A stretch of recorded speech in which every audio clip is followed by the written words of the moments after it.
I am Ferdinand Marcos, and I am the President of the Republic of the Philippines. I stand today on behalf of 110 million Filipinos. Hello people and hello universe. Hi everyone, it's me again. So guys, siguro naman ang iba sa inyo kilala kung sinong itong tao na ito. Ito po si Edgar Matubato, no? Na isa sa mga trusted na hitman ni dating Pangulong Digong. Mga kababayan, 7 years ago, itong interview niya na ito po ay courtesy ng Inquirer Net. Kaya ko in-upload ito, no? For sure, marami sa atin na hindi alam ang buong katotohanan. Ngayon, kung makikita nyo dito at napakinggan nyo, yung salaysay ni Mr. Matubato, siguro guys, magugulat kayo, no? Baka tatayo ang balahibo ninyo kung gaano pala kasama itong dating Pangulong Digong. At, natuklasan ko rin dito, bagamat napanood ko ito before, kalahati lang, no? So, natuklasan ko ito dito, guys, na sinasabi ni Mr. Matubato, na pati pala, si Pulong Duterte, ay talagang kumikitil din pala ng buhay, sa pamamagitan ng pag-uutos. At isa pa, itong statement ni Mr. Matubato, makikita nyo dito na sa kanyang bawat salaysay, masasabi natin na talagang legit ito. Totoo, galing sa kanyang puso't kaisipan sapagkat matagal niya nakasama itong pamilya na ito. At totoo rin pala itong involved pala ito si Pulong sa smuggling. So, alam nyo mga kababayan, iba sa inyo hindi napanood dito ng buo, panoorin nyo para kompleto detalyo at kompleto detalyado malaman nyo kung sino ba talaga ito si Digong. Grabe kadugas pala. Kaya ang tawag ko talaga sa kanya, dugas, na rapat lamang ipagbayaran niya itong mga pinaggagawa niya. Dito na guys, na cuts yung puso ko, no, dito sa isang salaysay niya na itong pamilyang Patahasa from General Santos City, because I'm from General Santos City mga kababayan na buong pamilya ipinatay. Biro nyo yun, grabe, matindi pala. But anyway guys, no, panoorin nyo para malaman nyo ang katotohanan. See you again on my next upload video. Bye and babus. God bless Philippines. Bagamat 7 years ago ito, pero kailangan nyo malaman ang katotohanan. Eto na. Matubato, bakit siya dapat pagpaniwalaan ng mga tao ngayon?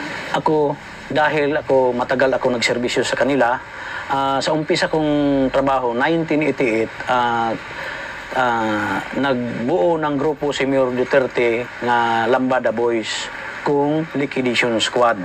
Ang trabaho namin, pumatay ng drug pusher, kidnapper, hold-upper, rapist. Yan ang trabaho ko. Sa pag-umpisa ko, maganda talaga yung kuwan ko kaya nakakatulong kami sa taong mga mabait. Kaya ang pinapatay namin, mga masama man sa tao. Yan ang inuutos sa amin.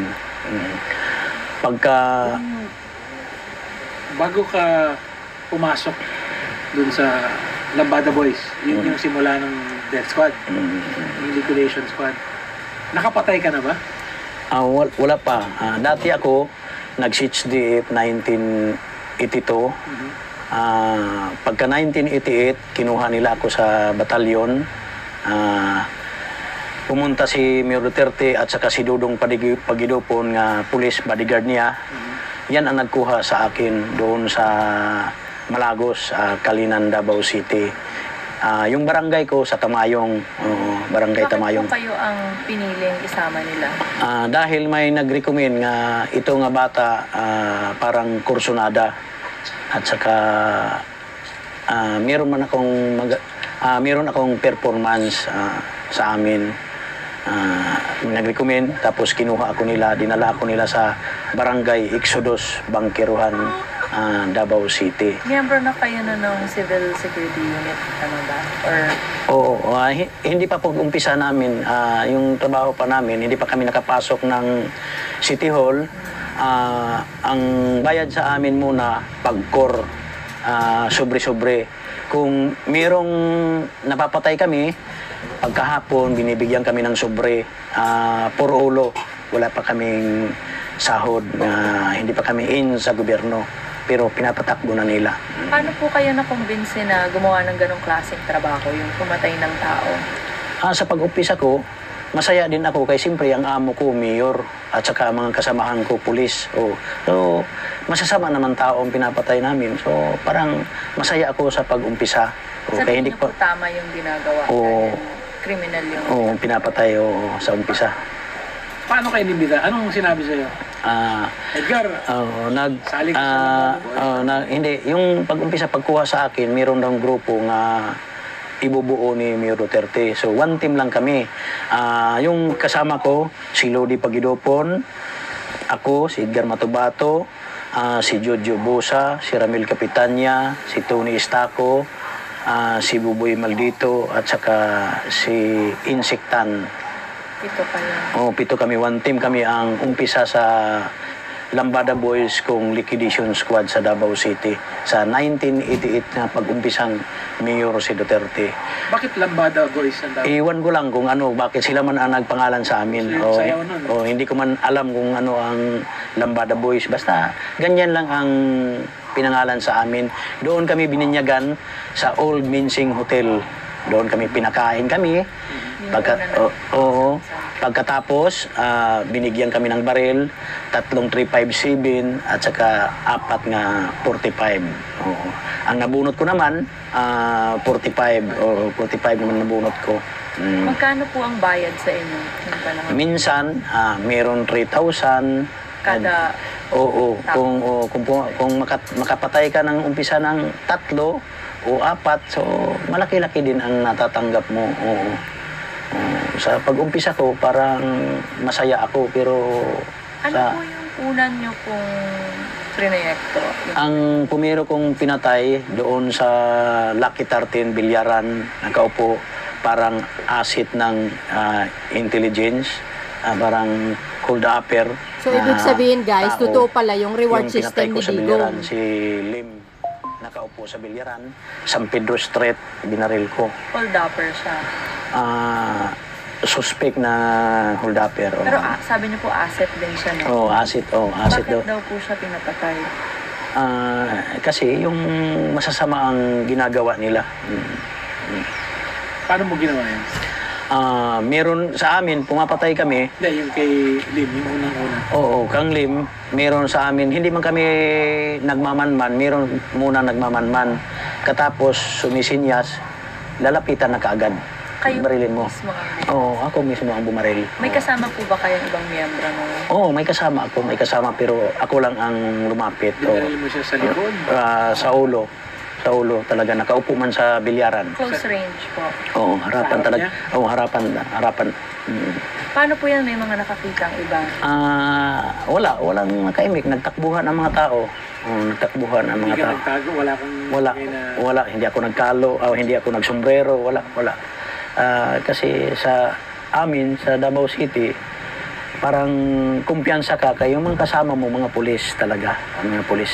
Pero yung una mong pinatay, hindi yan ang unang pinatay naman ng Bada Boys?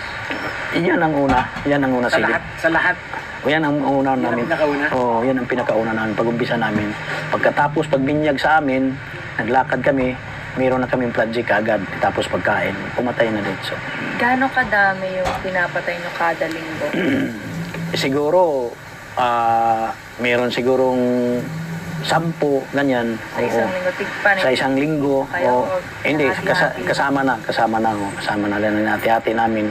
So kung ikaw ang nabubunutan nga, paraging ikaw ang titira, so minsan, i-straight ka ng 3 tao ang napapatay mo sa isang araw. Paano mo pinipili kung sino yung gagawa ng trabaho? Depende para hindi magdiskumpiyado yung subject.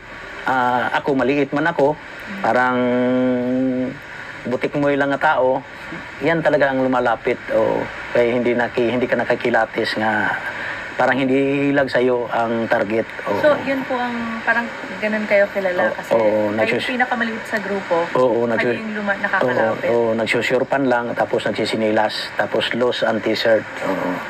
Yan, parang hindi halata yung baril mo. Marunong ka nang gumamit ng baril bago ka pumasok sa Lambada Boys? Marunong na ako gumamit. Wala kayong special training? Paano? Wala. Ang training sa amin, actual talaga yung pagbuo ng Lambada Boys. Paano po kayo natuto bumaril bago sa CHDF? Dahil sa CHDF, pag-umpisa ko. Ilang taon po tumakbo yung Lambada Boys bago siya nakilala bilang Davao Death Squad? Ang Lambada Boys 1988 hanggang 92. 92, yun. Tapos bakit siya ginawang? Hanggang dumami na kami, kay may mga river returnees naman. Kasama namin, police, river returnees, hanggang pinangalanan kami ni Jun Puras Pala nga DDS kung Davao Death Squad. Si Jun Puras Pala. At saka si Jun Puras Pala at saka si Mayor Duterte, magkasangga noon yan sila. Magkaibigan sila. Nati. Hanggang nag-away sila, parang binabatikos palagi sa media, sa kuhan kay. Yan man si Jun Puras Pala, ang pinaka magaling reporter sa Davao City noon. Balikan natin yung unang tanong, bakit maniniwala yung tao sa'yo? Posible na totoo nga itong mga sinasabi mo, yung pagbaril sa kay Lim, yung pagbuo ng Lambada Boys, pero anong pruweba mo na konektado si Mayor Duterte? Kasi si Mayor Duterte talaga ang nagbuo niya ng Lambada Boys hanggang sa DDS. Siya talaga, hindi ka basta-basta pumapatay sa Davao kung walang basbas, walang clearance galing kang Mayor Duterte. Paano dumadating yung basbas? Yung basbas, yung nagdadala sa amin, yung si Arthur Las Cañas. So simula pa, nandun na sila Arthur? Nandun na. Siya ang nagbuo ng... Hindi na. Si Mayor Duterte ang nagbuo talaga ng kuan. Siya ang nagbuo ng Lambada Boys. So yung, sabi mo, yung unang meeting ninyo din sa lumang Menseng Hotel. Ba si Mayor? Siya nagpakain sa amin. Siya nagpakain. So narinig niyo siyang nagsalita na ito yung gagawin niyo, ito yung gusto kong... Doon nagsalita. Yan lang nagsalita sa amin nga. Ang trabaho niyo, yung mga masasamang tao, yung mga hold-upper. Yun talaga ang object. Diretso man yung nagsasalita. Diretso yan nagsasalita. Yan lang ang nagkuhan sa amin. Tapos, binigay na kami sa mga pulis. Meron na kaming handler. Sabi ni Presidente, hindi ka raw nakilala. Bakit hindi kilala nga siya man ang nagbuo sa amin. Noon nga mayor pa siya. Nakakapunta ba kayo nun sa opisina niya, sa bahay? Pumupunta siya. Minsan, noon, sinasama ako ni Dudong Pagidupon sa bahay niya sa Bangkal. Pumupunta, doon lang ako sa labas. Yan. Yung sa... Sino sa City Hall ang may alam dun sa Lambada Boys? Lahat ng mga... Hindi lang yung pulis. Sino mga... Alam na nila sa City Hall yan. Nakikilala man kami. Siyempre, pagka 1990, nain na kami sa City Hall. Kung CSU, kung Civil Security Unit. Pero, hindi kami mga CSU, parang linagay lang kami sa CSU, parang goose employee kami, para may sahod na kami. Magkano ang sahod namin is 5,000. Kung walang holiday, aabot ng 6,000. Alala ko dun sa testimonya mo sa Senado, binanggit mo na may planong barilin si De Lima noong 2009. Tapos na udlot lang dahil hindi siya pumasok. Nalaman namin nga nandoon na sila. Ito si Arthur Las Cañas nag-utos nga punta kayo doon para ambusin sila. Pero may nakauna na daan, may nakauna ng tao doon sa bundok-bundok mataas kay siyempre malawak mo yung lupa ni Binbinido Laod, SPO4 Bin Laod. Suminyas ng kuan. So punta na kami parang ambusin sila. Mabuti na lang kay doon lang sila sa entrance. So meron siguro nagbulong kung merong nahiringan sila nga bumalik sila, matras sila. Hindi ba mas so, nakuan lang kami na na-delayed lang ng mga 10 minutes siguro bago sila nakaalis. Kaya kung naabutan namin, ubos sila lahat. Sino may alam sa plano? Kung may tatanungin tayo ngayon, ito ba yung sinasabi ni Edgar Matubang? Ito si Arthur Las Cañas at saka sila si Bin Laod. Basta pumasok ka sa area yan, hindi ka na makakalabas dyan. Hindi ka nakakalabas. Wala kaming dinalang tao dyan nga nakalabas nga buhay. Talagang patay ka talaga dyan.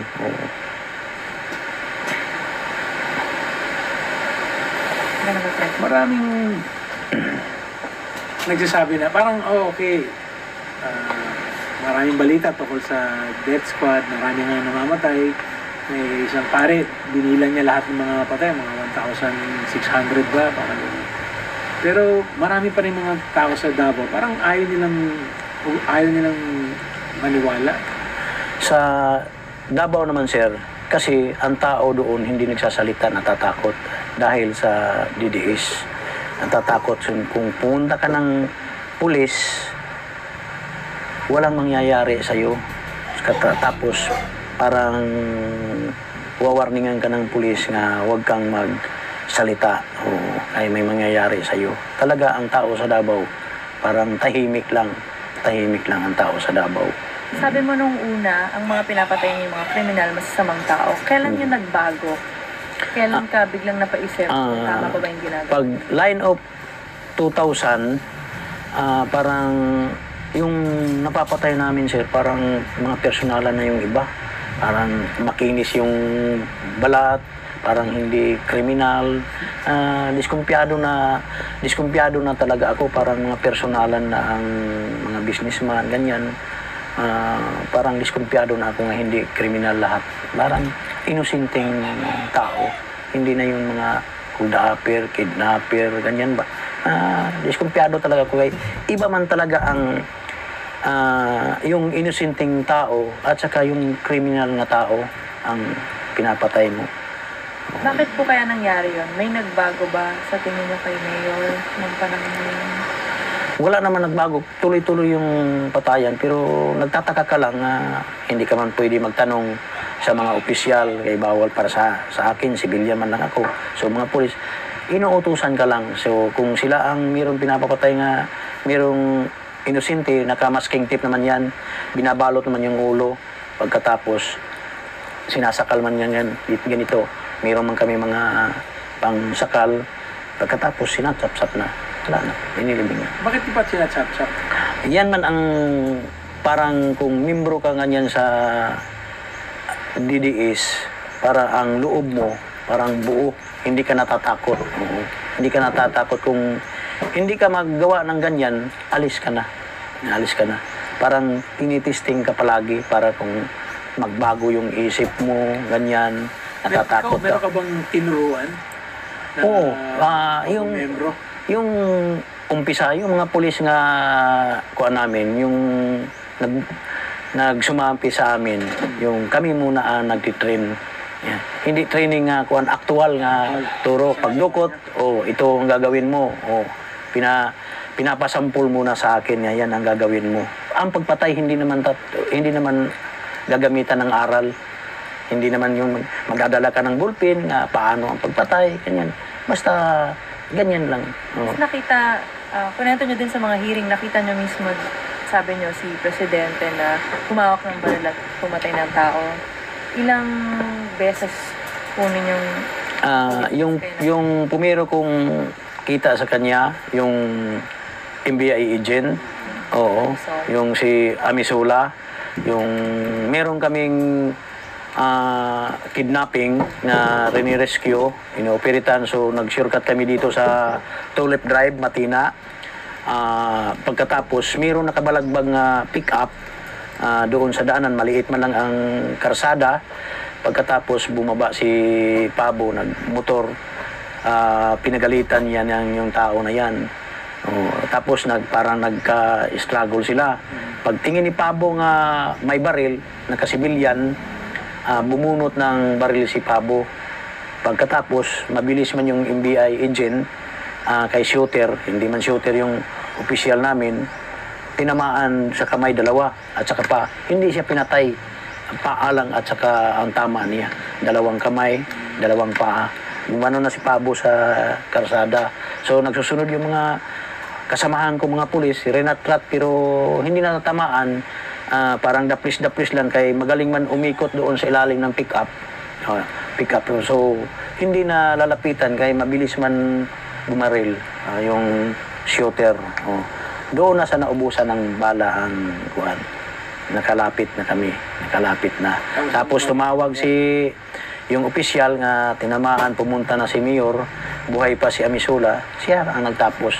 2 magasin sa usi ang ginanya. Kaya nga sobrang pagkamatay na overkill.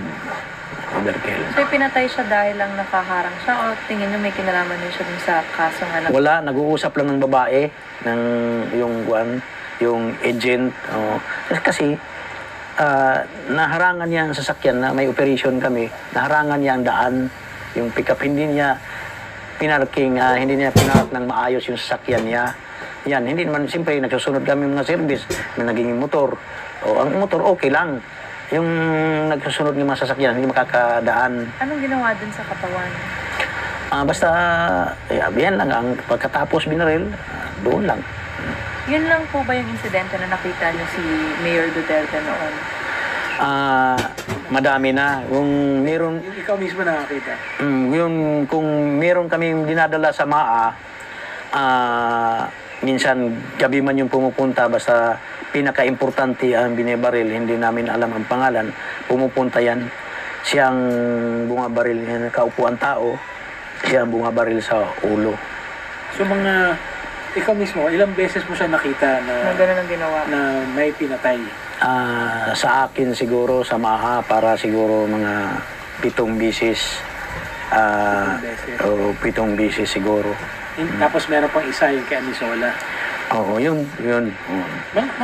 Anong taon to? Mga line na of 98 hanggang 2000. Teka, 98 to 2001, congressman siya noon eh. Hindi siya mayor. Pumupunta man siya sa Davao. At saka, hindi daw siya masaya noon. Hindi siya. Hindi siya masaya sa Congress. Hindi siya masaya. Doon siya sa Davao masaya. So, kahit na hindi siya ang mayor, tuloy ang... Sinusunod pa rin. Sinusunod pa rin. Pero ang mayor at the time, si... Di Guzman. Yung dati niya vice mayor. hanggang nagkagalit sila. So, nagkalaban sila. Alam ni Di Guzman? So, alam si Di Guzman na si Mayor ang pinaka-killer sa Davao. Kay minsan, yung vice mayor pa si Di Guzman, yung sasakyan ni Di Guzman, yung pick-up, yan ang ginagamit namin minsan. Tapos, hindi namin pinupunasan may dugo yung pick-up. Alam niya. Pero, balikan ko lang yan kasi parang bago yan eh. Na ikaw mismo, nakita mo si Mayor Duterte pumatay ng 8 beses. No? Ikaw mismo nakakita. So, minsan, yung kay Amisola, ano yan, broad daylight yan, di ba? Pero umaga yun? Hapon yan, di ba? Hapon hanggang Amisula. Tapos yung 7 sa MAA, ito yung sa quarry ni, Binlaod. Pumunta siya ng gabi. Oo, gabi. Hindi man araw yun. Hindi Ikaw man araw. mismo nakakita niyo. Oo, kami. Oo. May kilala ba kayo dun sa mga binaril niya? Yung 7 dinaril sa MAA. Sa amin, hindi. Hindi naman Anong kami. maalala mo dun? Puro lalaki ba? May babae? Hindi, mga lalaki. Pumupunta yan. Yung driver niya noon, si Sunny Buenaventura, yung tinatawag namin nga Little Mayor. Yan ang dumidesisyon. 2 lang sila sa Davao City nga dumidesisyon ng peace and order. Si Arthur Las Cañas at saka si Sunny Buenaventura. Si Arthur Las Cañas, police officer. Oo. Ito si Sunny Buenaventura.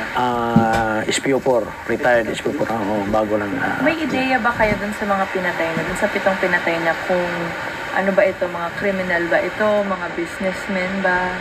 Basta siguro, mga kriminal siguro, kaya sila man lang sa amin. Pero yung sa 7 na sa MAA, na nakita mo si Duterte, may parte ka ba sa pagdukot sa kanila? Hindi na. Dinadala lang doon. nandoon na kami. Oo, Pero mga nandun. kagrupo nyo din yung... Mga pulis din, oo, nasama na din kami. Kaya kami man ang, siyempre kami ang inutusan pag chap-chap, ganyan, oo. Siya muna ang tumitira. Anong baril ginagamit niya? 45 yung baril niya, nagamit niya. Sarili niyang baril o... Iwan ko lang di sa, meron siguro siyang sarili niya, sir, so, kung sa bodyguard, depende. Pero hindi man yung nagtatakin ng baril, yung tatakin ng baril, sir. Yung mga nabanggit niyo pong tao sa mga testimony niyo sa Senado, may mga tao din na nagde-deny na hindi daw totoo ang nangyari. Ito, isa dito si Jocelyn Duterte. Sabi niya wala daw siyang naging boyfriend na dance instructor. Taliwas dun sa sinabi niya na isa yun sa mga pinatay ng grupo niyo. Ano pong sagot niyo doon? Ito naman, utos ni Mayor Duterte na patayin yung DI. Dinukot namin sa Jacinto Street, 2013. Dinukot namin mga bandang alas 12 sa gabi. Hindi ko alam nga DI yan. Doon na ko nalaman sa yung ban namin high ace nga DI pala. At saka yung sabi ng pulis, yan ang kasintahan ni Jocelyn nga ipapatay ni Mayor Duterte. So ako ang kumuha ng baril, tumutok nga huwag kang kikilos, pulis ito, sama ka lang. O, sinama. Kaya dininay ni Jocelyn, hindi daw totoo yun. Siguro, baka nahihiya kung ano. Basta, yan lang ang kuwang ko. Tapos, dinala namin sa pinatay namin. Magkagalit ba sila noon? Noon, o bakit pinapatay? noon yun sila si Duterte at saka yung mga kapatid niya si Jocelyn, parang hindi yan nagkakasundo noon. Pero siguro, baka si Mayor Duterte, ang isip niya, parang pinipirahan yung kapatid niya, kay matanda naman. So, batang-bata yung DI, macho, parang 24, matangkad na tao. Oo. Basta ang batang-bata yung dancing instructor talaga. Yung mga Nograles din, sabi nila hindi daw totoo na may pinatay sa mga supporter nila o sa mga bodyguard nila. Hindi man yun yung bodyguard, parang support man yun ni Palparan at saka ni General Matiliano. Parang support yan ng mga tao. Yan ang parang tulong sa kanila. Kaya kung nandoon pa sila si Parparan at saka si Matiliano, kasama yung pagpatay namin, uubusin yan sila. Oo. Nakasabay niyo na ba si Palparan dati? Wala sir, wala. Doon lang kay kung ang naabutan lang yung mga tao lang doon, wala na sila. Pero ito yung sinasabi mo na talaga may ebidensya kasi utang yung... Oo, may ebidensya talaga sir. Oo. Yung meron pa, yung 2002, kinidnap namin si Sally Macdom sa Island Garden City, Samal, sa Piña Plata. Kami ni Capote, Colonel Capote, Arthur Los Cañas, Jim Tan, Binbinido Porog, Aquino Gaston, Junito Ubales, ako, basta 7 kami nga dumukot sa kang Sally Macdom, yung Pakistani. Ito naman si Sally Macdom, yung live-in partner ko noon,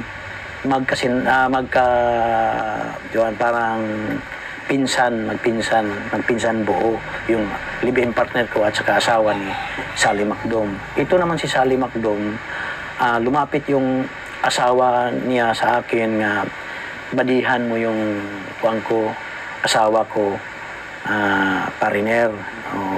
Basta ito si Sally Macdom, ang sabi ni Arthur Los Cañas, terrorist. Sa akin naman, nagpapabili siya ng lupa na gagawin nga training center. Katulad nito, bundok, yung mura-mura lang, napapabili siya ng mga 100 hectares kung 150, ganyan. Pagkatapos, nagpapabili ng, doon ako naghinala nga iba talaga kaya nagpapabili naman ng baril. So, akala ko 10 lang, parang 50 ka M14, 50 ka Armalite.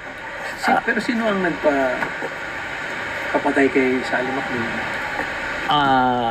Utos naman ni Mayor Duterte kay siyempre terroristman ang suspect doon. So ang nagdukot kami talaga. Oh, tapos po ba siya? Kasi kayo din yung nakakaalam. Oo, Isinumbong. hindi. Yung pinatawag ako ni Arthur Las Cañas kay magsasama ng operation. So, meron daw terrorist nakapasok sa Davao City. Pagkatapos, pinos ang picture doon sa blackboard.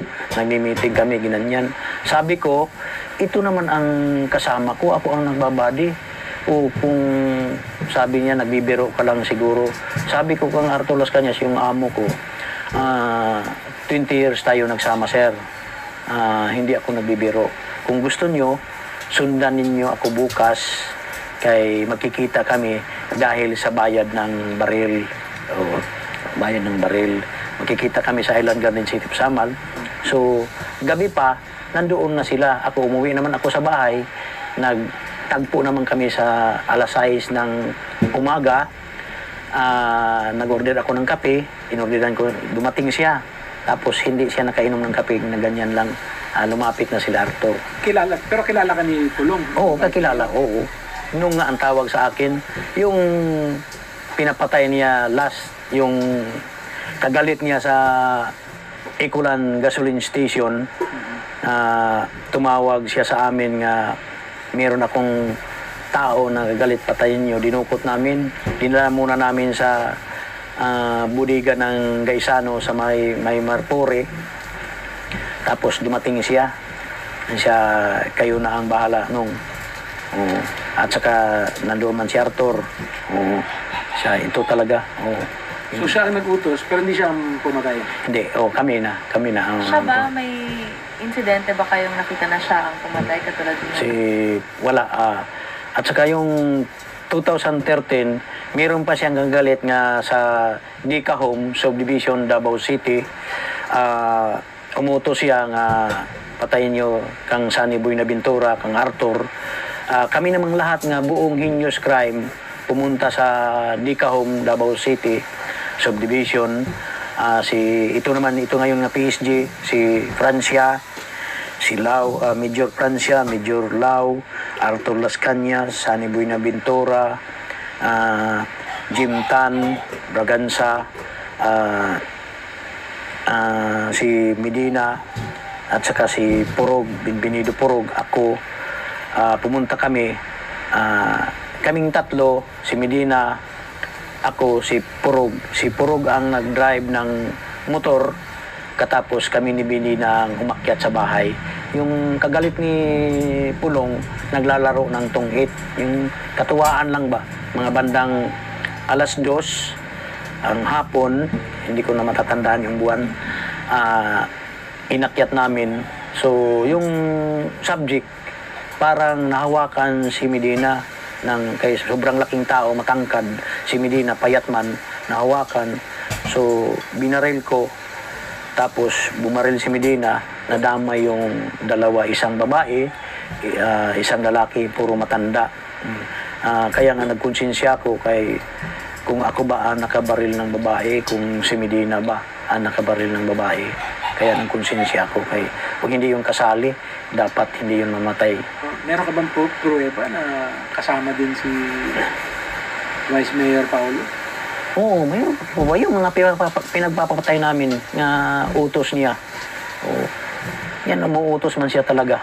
So, sa kwento mo, may dalawang kaso na may dalawang project na siya nagutos. Yung isa yung sa Ecoland, yung isa dun sa Dika Home Subdivision. Oo, tapos may nadamay pang... meron pa bang ibang pinapagawa sa inyo? Si Vice Mayor? Yan lang, yan ang yung sa Ikulan at saka yung sa Dika Home. Yung mabalik lang tayo kay Vice Mayor Pulong. Ano pang alam niyo tungkol sa kanya? Kampulong naman, ang alam ko, yun ang umahawak ng smuggling. Kay hinawakan nila noon, hindi sila humawak ng pantalan ng sasa. Pagka Vice Mayor niya, sabi niya kang Arthur, tayo naman ang hawak ng pantalan. Pero Sila naman ang narinig mo siya mismo? Paano nalaman yan? yung nag-uusap sila ni Arthur, pumupunta yan, SM, kung saan-saan. Siyempre, ako, katiwala naman kami ni Arthur kay para kami magkapatid ni Arthur Las Cañas dahil sa matagal namin pinagsamahan. Yung bigas nila, barko-barko yan, lumadating sa Davao. At saka noon, pinabigay nila ako ng pera sa custom parang payula. 3 million, parang payula yan sa... 3 million in cash ang binigay. Oo, binibigay sa custom. Kasi dumadating yung barko ng oil, yung crudo, tapos yung bigas. Yan. Gano'n Pero kadami? ikaw mismo? Ako mismo ang nag-abot. Kami ang nagpa-change yung, ano yan, yung parang magpapa-change ka ng pera. Oo. Anong Nagpa-change si Arthur ng dollar, katapos ginawa nila ng piso. Tapos ako ang pinahawak ng bag na, duffel bag na itim. Tapos inabot ko, pero hindi ako pumasok ng opisina ng custom. Doon lang kay malapit man sa highway lang, mayroong nagsalubong na tao. Ginanyan lang. Gano'n kalaki yung duffel bag? 3 million? Ganyan kataas. Ganyan siguro ka. No. Saan nyo pina-exchange? Parang sa Claveria, Davao City, straight doon si Arthur Las Cañas. Sinasama man ako sa kasi kung meron pera niya nga pumupunta, kung dumadating yung crudo, nagpapachin siya na nagkukuhan siya ng dollar kaya hindi man tumatanggap yung ibang bansa ng pera natin, yung dollar talaga. Doon kami pumupunta. Presidente Duterte ba na-involved siya sa smuggling o si Pulong lang? Si Pulong lang siguro, pero alam na niya yan. Siyempre, anak niya, hindi alam. Alam nga niya mga problema ng ibang tao. Anak pang hindi. Pero balik ulit tayo dun sa ano. Paano mo alam ni Presidente na nag-smuggle nga? Siyempre, dami naman ng mga tauhan niya, bakit hindi niya maalam? Bakit hindi niya maalam ang ginagawa ni Paulo? Kasi si Arthur Las Cañas, parang trusted na niya yan. Parang kapatid na niya si Arthur Las Cañas. Yan ang naghahawak sila ni Arthur Las Cañas sa smuggle ng bigas. Kaya nga, galit siya kabagayan, parang sinusulo ni Pulong, parang walang karibal siguro si Pulong may smuggler nga iba. Nagtanong si Senator Pacquiao. Meron pa siyang masasabi mo kayo, no? Parang dinaan niya sa religious. Dinali ko niya ng religious. Anong naniniwala ka ba sa taong nagpalit ng salita? Yung pagpatay namin, parang hindi sila naniniwala. Talagang totoo naman. Kaya ako naman ang gumawa.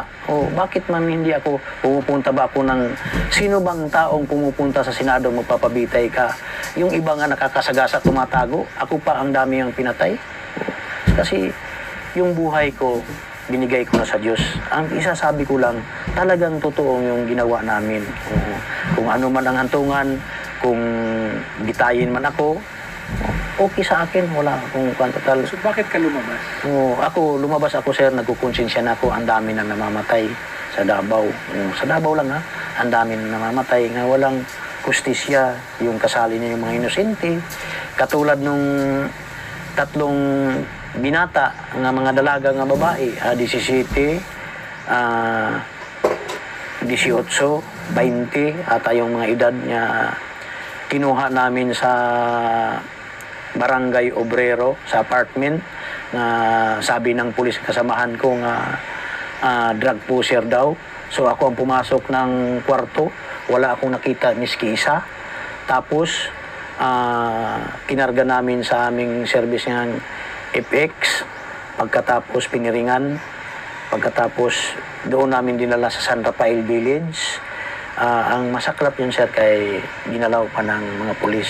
Wala naman akong magawa, kaya siyempre civilian man na ako. Sabi ko, hindi naman ako makasabi nga huwag niyong gawin yan. Ikaw, hindi ka... Hindi, doon na lang ako sa likod, kita na lang ako, parang umiiyak ako kasi hindi ko kaya pumapatay ng babae. Hindi ko payag. May kapatid ako, may mama ako, may mga pinsan ako, hindi ko yan. Kung lalaki, kayang-kaya ko, pero sa babae, hindi. Pero may isang babae dun sa mga Nograles. Oo, pero hindi man ako pumatay, sir. Si Medina man. Si Medina. Kaya dalawa man kami sa bangka. Ako ang nagbubugsay, siya ang taga-saksak. Tapos linagyan na namin sa nila Arthur ng mga hollow block. So kakarga namin sa laod, tapos itatapon na. Sinaksak, tapos tinapon namin. So si Nanay Suling, doon napadpad sa Davao del Sur. Yung isa naman, doon sa beach ni Antalan mismo, Roger Antalan.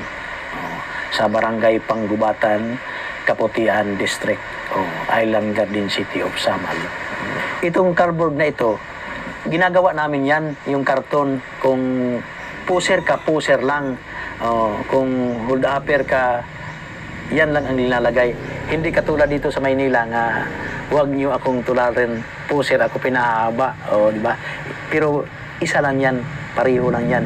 Pero sa amin, ginagawa na yan, nandito sa likod ng pulis, tapos pag nabaril mo, pinalagay yan, tapos binalagyan ng 38, pinapaputok para magka-powder burn, nga lumaban. Imposible naman kung lumaban, hindi ka tatamaan.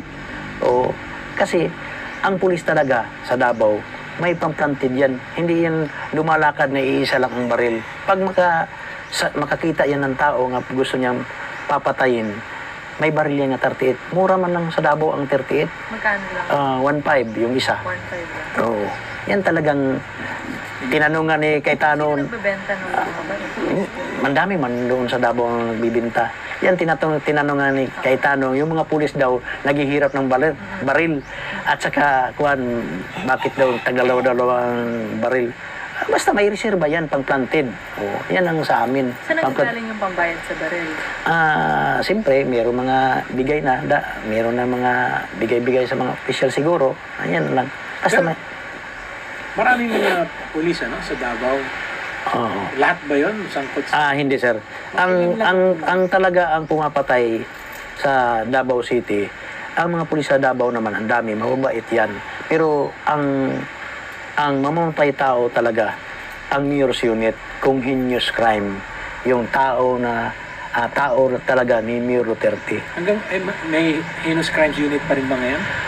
Meron siguro sir, kung wala nila dinisolve, yung opisina namin sa Alminras Gym, meron sir, meron. Kaya meron man ako dito ipapakita sir sa iyo, na papel ko nga heinous crime, ako nakaditin. Pero yung ibang mga pulis, hindi sila involved sa pagpatay. Hindi pero naman. Hindi sila nagsasalita. Hindi naman. Pag nakikita kami ng pulis nga mabait naman, maayos naman ang trabaho, umaalis yan. Hindi yan tapos kung may natumba, hindi yan nag-iimbestiga. Basta yan lang, namatay lang. So mga ilan siguro lahat? Sa Davao lang? Mga ilang pulis ang kasama dun sa...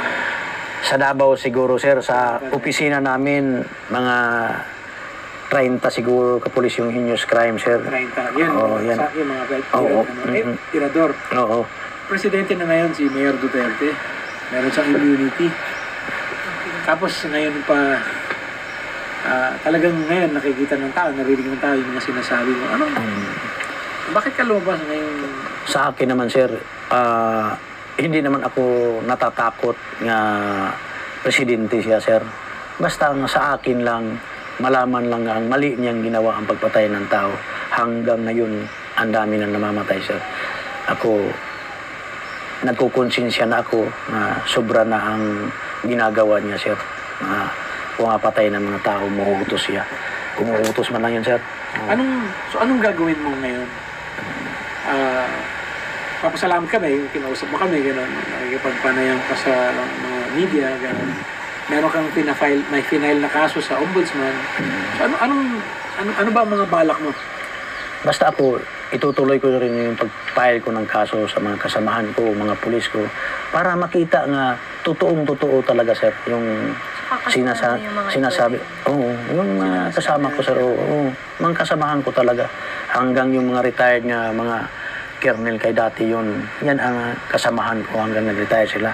Kasi yun, ngayon, miski retired sila, sir, sa Davao City, mga konsultan pa yan ni Digong. Mga konsultan pa yan yung mga kasamahan ko, mga opisyal. Sinasabi niyo po hindi kayo natatakot kay Presidente, pero may time na nagtago din kayo Di ba? Oo. Ako, dapat lang ako tumago muna para matapos lang itong problema ko. Para muna, bago naman ako mamatay, matapos muna yung masintensyahan muna. Oo. Lahat ng alam mo, nasulat mo na? O nakwento mo na? Nakwento ko na, sir. Nakwento ko na. Kahit ano man mangyari sa'yo, may documentation pa rin, nandun pa rin sa... Oo, sir. Lahat-lahat sinabi ko naman. Basta yung totoong-totoo lang ang sinasabi ko. Hindi yung magsisinungaling ako. Paano magsisinungaling ako? Nga, ako man mismo ang gumawa, sir. Ako man inutusan. Siguro, sa personal ko lang, mga mahigit siguro mga 50 katao yung napatay ko. Pero nagsisisi naman ako. Miski hindi ko yan mga personal, inutusan lang ako. Pero tao pa rin, sir, hindi yan hayop, hindi yan manok ko. Kasi kung papagbayarin din ako, pilit kong tatanggapin, sir. Siyempre naman kung ano ba ang isintensya sa akin sa gobyerno, tatanggapin ko rin, sir. Tao yan, dapat pagbayaran yan. Pero yung mga susunod mo hakbang, mukhang doon na sa mga pag-file ng kaso. Oo, sir. Wala ka nang iniisip na dapat lumabas ka sa Senado, kailangan mo kumbinsin yung mga senador. Basta sa akin, sir, hindi na kailangan na kumbinsihin ko sila. Maniwala man sila sa akin at saka hindi, basta totoo yung sinasabi ko talaga. Total, hindi man sila nakasama ni Duterte, ako ang nakasamang matagal. O, magkasama kami doon. Sa Davao. Ngayon lang sila nagkakilala nga presidente na si Duterte. Yan. Sinubukan po ba kayang kontakin ni Presidente Duterte o sino man na nasa grupo niyo noon? Wala naman, pero talagang pinapahabol nila ako. Gusto nila akong patayin para hindi na ako makagsalita. Nakaka-receive kayo ng mga death threats? Oo. Yung doon ako sa DOJ, merong 2 tao bago ako umalis. Nahuli lang sila, nakaalis na ako. 2 nakamotor, hinahanap na ako. Pero alam ko yan, yung mga kasamahan ko na yan. Kaya nagtanong naman doon sa ISOG, yung gwardiya ng DOJ, gwardiya sa akin, nga mayroon bang maliit nga tao, maitim, bisaya nga tao daw. Tinanong, ang natanungan yung gwardiya doon sa akin. Hindi pa kayo lumalantad nun? Hindi pa. Doon pa. Nag-apply pa lang kayo ng witness protection program mo? Hindi, lumabas din ako nga, hindi ako kusa akong lumabas. Kaya alam ko na kung maumupo na siya, talaga akong papatayin din ako. Alam ko na. Kaya nga, may pumunta ng 2 doon sa bahay namin, yung sipaos namin. Hindi ka naman nagkukulang sa suporta? Marami naman... Meron naman tulong sa akin. Tulong sa akin. At saka yung tulong, nagpapasalamat naman ako, sir. Yung tulong sa akin ng mga pare. Talagang... Nabanggit mo nga sa Senado. Pare man yan. Simbahan naman ang tumulong sa akin. Mga pare naman. Talagang... Nahirapan ka bang kumbinsin yung mga pare? Hindi naman. Hindi naman basta ako, nagsasabi lang ako ng totoo, sir. Totoong-totoo. Nagpasalamat din ako sa mga pare nga tinulungan din ako nila sa akin. Para makuhan yung problema ko. Hindi ako nag-iisip na makapira. Ang sabi nila nga binayaran ako ni Ma'am Dilima. Parang wala akong natanggap miski kusing. Hindi nga ako tinulungan na ni Ma'am Dilima nandoon pa sa DOJ. Bakit ako babayaran niya? Kasi yung nangyari sa akin, sir, 2014, pinatay si Richard King. Pinatay si Richard King, yung businessman. Pagkamatay, June 12, 2014, hinuli ako June 19 ng gabi, alas 10 ng gabi. Kasi ako na ang pinupulgay nga pumatay kang Richard King. Paano ako nagpatay nga, umalis na ako pagka DDS 2013. Pinupulgay na nila ako, pinapasama yung asawa ko nga isama mo, kayang sabi ni Mayor Duterte nga may operation kayo ng drug sa barangay Tibungko. Sa tagal ko sa serbisyo, naisip ko nga iba na talaga, salvage talaga kay bakit isasama ko yung asawa ko nga wala yung nalalaman ng trabaho ko. Yan ako nagtaka. At saka hindi ako sumama ng mga kasamahan ko talaga ang pumunta sa bahay. Madami sila. Tapos hindi ako sumama. Merong station commander nga mabait yung pumunta sa bahay. Sabi niya, may invitation si Director Danao sa iyo. Sama ka lang. Sumama ako, sir, kay siyempre mabait, at saka hindi ko alam kung ano ang problema ko. Wala man akong problema. Doon ko na nalaman nga pinagbibintangan lang nga ako na ang pumatay kang Richard King. Doon na binugbog nila ako, tinorture na nila ako, tinusok na ako ng baril. Ito pa, dumudugo pa yung puwit ko hanggang ngayon. Pinapaoperahan ito sana, pero malaki-laki ang bayad, parang 100,000 ang operasyon. Hindi natuloy yung operasyon namin. Yung tokhang na nangyayari ngayon? Doon yung nag-umpisa sa Davao City yung tokhang. Oo. So, yung sinasabi kasi nila, yung mga vigilante groups daw, yung mga nagsisalvage, mga pulis din yun. Ganun din ba yung ginawa ninyo sa Davao noon? Siyempre, doon yung nag-umpisa. Yung tukhang naman, kasi bago yan ikaw nag-surrender ka, bago yan pinapasok ka, takonsabo na yung barangay captain. Ang barangay captain ang nag-aalam sa lugar niya. Tapos nagtitiks siya ng pulis, nandito na yung tao. Tapos pinapasok na ng mga random din. Yun. Hindi yun nag-iiniforme ng pulis. Walang civilian na kumakayang pumupunta lang ng barangay na mamaril. Hindi yan kaya. At saka mahuhuli ka. Nahuhuli nga ang nagsasaksakan, yung nagsusuntukan, yung pang hindi mahuhuli yung nababaril. Paano pagka huli yan nga, pulis man ang tumatrabaho? Pulis talaga ang tumatrabaho. So ako, matagal-tagal akong eksperyensyado yan. Miski ako wala akong grado, yung natuto lang akong pumatay ng tao. Yan lang talaga yung natutunan ko. Pero ano po ang mensahe niyo sa publiko, lalo na yung mga kung may question dun sa mga paratang ninyo na nagsasabi na baka hindi kayo nagsasabi ng totoo? Sa akin naman, miski hindi sila maniwala sa akin, talagang totoo naman ito. Nakikita naman ang sobrang dadaming namamatay. Ngayon, entero Pilipinas na, noon Davao City lang. Nakikita mo ngayon. Pero ang masakrap lang dito, ang mga malalaking mga drug pusher hindi namamatay. Yung namamatay talaga, mga maliliit lang, yung nakasinilas lang. Tulad ng pinapatay namin sa Davao. Wala kaming napatay ng mga drug lord doon sa Davao. Kasi yung maliliit lang, magkano lang yung sasi, linalagay pagkakamatay, linalagyan namin. Yan. Pero yung mga drug lord ng mga Chinese, walang namamatay sa Davao. Walang namamatay sa Davao. Wala talaga. Wala kaming napatay na mga drug lord. Wala.